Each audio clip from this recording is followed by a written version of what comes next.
ఎక్కడైనా ల్యాండ్ పై ఇన్వెస్ట్ చేయాలని అనుకుంటున్నారా? అయితే ఫ్యూచర్ సిటీలో ఇప్పుడే ల్యాండ్ పీస్ పెట్టుకోండి. పూర్తి వివరాలకు మాకు కాల్ చేయండి.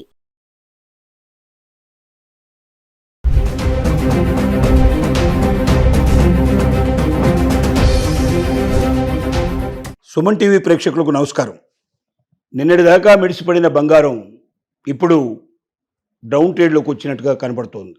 ప్రపంచమంతా కూడా ప్రతిరోజు పీక్ రీచ్ అవుతూ ఇంతకుముందు చేరినటువంటి స్థానానికి అత్యున్నతమైనటువంటి ప్రదేశ టైంకి హై టైం వైపు చేరుకుంటున్నటువంటి గోల్డ్ సడన్ గా దిగొచ్చేటువంటి సమయం ఆసన్నమైనట్టుగా ప్రపంచం నుంచి వార్తలు గుప్పమంటున్నాయి. దానికి అనేక రకాల కారణాలు చెప్తున్నారు. ముఖ్యంగా ఈ ట్రెండ్ను అనుమానిస్తే 1970 నుంచి 1980 మధ్యలో జరిగినటువంటి గోల్డ్ రేట్లలో పెరుగుదల తగ్గుదలను ఒకసారి మనం పరిశీలిస్తే 1970 నుండే ఉన్నటువంటి గోల్డ్ 80 వరకు వచ్చేసరికల్లా దాదాపుగా 60% పైగా పెరిగింది. కానీ 1980కి వచ్చేసరికల్లా 50% పైగా తగ్గిపోయింది. అంటే అంత ఎక్కువ పెరిగి మళ్ళీ అంత తగ్గుదలకు వచ్చేసి ఆల్మోస్ట్ నార్మల్ స్టేజ్కి వచ్చేటువంటి పరిస్థితి ఏర్పడింది.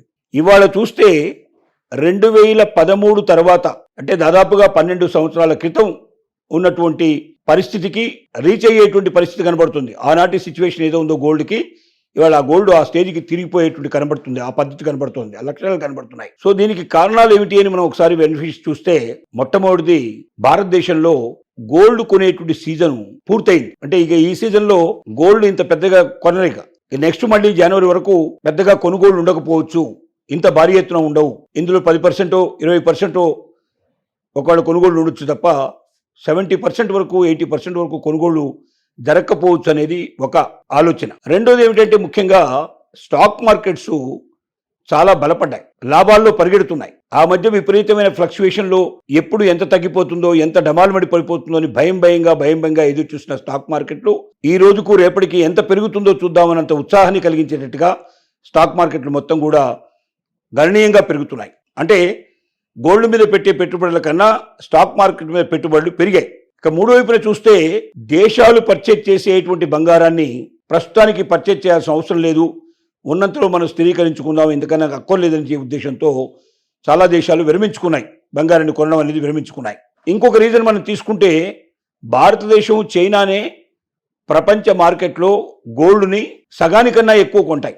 అంటే మొత్తం ప్రపంచం లోపల మొత్తం కొనేటువంటి గోల్డ్లో 50%కు పైగా భారతదేశం, చైనా ఈ రెండు దేశాలు మాత్రమే కొంటూ ఉంటాయి. కాబట్టి ఇప్పుడు ఈ రెండు దేశాల్లో కొనడం అనేది తగ్గింది. హైయెస్ట్ రేట్లు పెరగడం వల్ల కావచ్చు, లేక మరి ఏదైనా కారణం కావచ్చు, కానీ విపరీతంగా కొనేటువంటి తత్వం చాలా తగ్గిపోయింది. ఒక్క దీపావళి టైంలో మన భారతదేశంలో కొంచెం దాన్ని విపరీతంగా కొనడం అనేది జరిగింది తప్ప, ఆ వారం రోజుల సందడి తప్ప మిగతా రోజుల్లో పెరిగిన రేట్ల వల్ల మధ్యతరగతి వారి వరకు ఇటువైపు రావడం మానేశారు. ఓన్లీ ఉన్నత శ్రేణి వారు, బాగా కొనగలిగే కెపాసిటీ ఉండేవాళ్ళు తప్ప గోల్డ్ కొనడం అనేది మానేశారు. ఇవి కూడా ఒక కారణాలుగా మనం చెప్పుకోవడానికి అవకాశం ఉంది. తర్వాత ఆర్థిక మాంద్యం, కొంచెం మాంద్యంలో తేడా వచ్చినట్టుగా కనబడుతుంది. మనకు ఆర్థిక మాంద్యంలో తేడాలు కనబడుతున్నాయి. అంటే ఆర్థిక మాంద్యం ఇంతకుముందు ఉన్నటువంటి పరిస్థితి నుంచి కొంచెం కోలుకునేటువంటి దిశకు మనం చేరుకుంటున్నాం. నాలుగోది ఏంటంటే రూపీ బలపడింది, డాలర్ కూడా బలపడింది. డాలర్ ఎప్పుడైతే బలపడుతుందో అప్పుడు గోల్డ్ తగ్గిపోతుంది. సో ఈ మధ్య కాలంలో డాలరు బలపడటం అనేది ఎక్కువైపోయింది, బలంగా ఉంది, స్ట్రాంగ్గా ఉంది, ఇంకా స్ట్రాంగ్ వైపు ప్రయాణం చేస్తుంది. కాబట్టి గోల్డ్ డౌన్ ట్రేడ్లోకి వచ్చేటువంటి పరిస్థితులు కనబడుతున్నాయి. తర్వాత ప్రపంచ యుద్ధాల్లో ప్రస్తుతానికి మనకు రష్యా యుద్ధం ఒకటే మనకు కనబడుతుంది తప్ప మిగతా యుద్ధాలన్నీ దాదాపుగా తాగిపోయాయి. ఇప్పుడు యుద్ధ వాతావరణాలు లేని పరిస్థితి ఏర్పడింది. ముఖ్యంగా మనకు ఇజ్రాయిల్ గాజాల మధ్య జరిగినట్టు యుద్ధం ఎప్పుడైతే ఆగిపోయిందో ప్రపంచ శాంతి వైపు ప్రయాణం చేస్తుండగా కనబడుతోంది.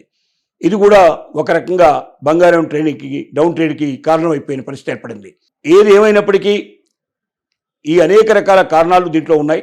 ఈ కారణాలన్నీ కలుపుకుంటే బంగారం ఇవాళ సుమారుగా మరి $424 ఒకేసారి తగ్గిపోయే పరిస్థితి, ఔన్స్ రేట్ లోపల తగ్గేటువంటి పరిస్థితి ఏర్పడిందంటే దాదాపు 6.3% ఒకేసారి డౌన్ఫాల్ కనబడింది. అలాగే వెండి 7.3% డౌన్ఫాల్ కనబడింది. వెండి అయితే 1,10,000 నుంచి 1,20,000 మధ్యలో ప్రయాణం చేసిన వెండి ఢమాలమని పడిపోయి 81,000కి వచ్చేసింది. బంగారం మరి మనకు దాదాపుగా 1,30,000 టచ్ చేసినటువంటి బంగారం, అందుకన్నా ఎక్కువగా పెరిగిపోయిన బంగారం ఇప్పుడు అది మరి ఇవాళ 1,20,000 లోపుగా టచ్ అయ్యే పరిస్థితులు మనకు కనబడుతున్నాయి.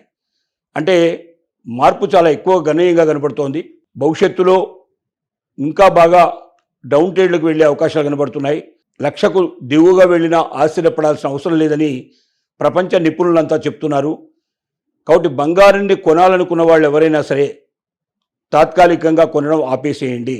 ఎందుకంటే రేట్లు బాగా డౌన్ఫాల్ అయ్యే అవకాశాలు ఉన్నాయి. కాబట్టి బాగా తగ్గితే మరి అప్పుడు మనం బాధపడాల్సిన పరిస్థితి ఏర్పడుతుంది. కాబట్టి ఇంతకన్నా పెరిగే అవకాశాలు అయితే కనబడటం లేదు. ప్రస్తుతానికి మాత్రం కొంతకాలం గ్యాప్ ఇచ్చే అవకాశం కనబడుతోంది. పెరుగుతున్న దానికి మనకు ఇబ్బంది లేదు, కానీ తరిగినప్పుడు మాత్రం మనం జాగ్రత్తలు తీసుకోవాలి.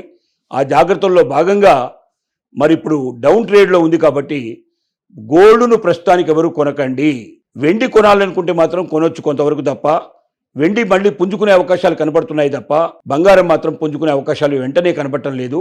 కొంత గ్యాప్ ఇస్తే మంచిది. తాత్కాలికంగా బంగారాన్ని కొనకండి ఎవరు కూడా. కొంతకాలం గమనించిన తర్వాత ఎంతవరకు తగ్గుతుందో చూసిన తర్వాత ఎక్కడి నుంచి అయితే మళ్ళీ పుంజుకోవడం ప్రారంభమవుతుందో అప్పుడు కొనడం అనేది మంచి విషయం అని చెప్పి తెలియజేస్తూ దీన్ని ఫాలో కమ్మని కోరుకుంటున్నాం.